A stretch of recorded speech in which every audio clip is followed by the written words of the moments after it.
போய் சொல்லணும்னா நாம் பெற்றிருக்கிற அந்த வாழ்க்கை அவருடையதா இருக்கிறது. அதனாலதான் ஆண்டவர் வந்து நம்மை அவருடையவைகளை மிஸ்மேனேஜ் பண்ணிடக்கூடாதுன்னு அவர் கவனமா இருக்கிறார். எதையும் மிஸ்மேனேஜ் பண்ணக்கூடாது, கவனமா இருக்கிறார். ஆமென். அவருடைய ப்ராப்பர்ட்டி சொல்லலாம், அவருடைய ப்ராப்பர்ட்டி வாழ்க்கை அவருடைய ப்ராப்பர்ட்டி.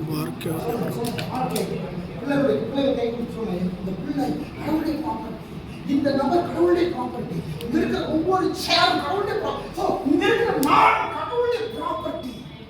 கடவுளுடைய ப்ராப்பர்ட்டிக்கு நடுவுல நான் வைக்கப்பட்டிருக்கிறேன். எதற்காக? சரியா முறையாக நிர்வாகம் பண்ண முடியாது, மேலாண்மைத்துவம் பண்ண முடியாது, நிர்வகிக்கும்படியாக.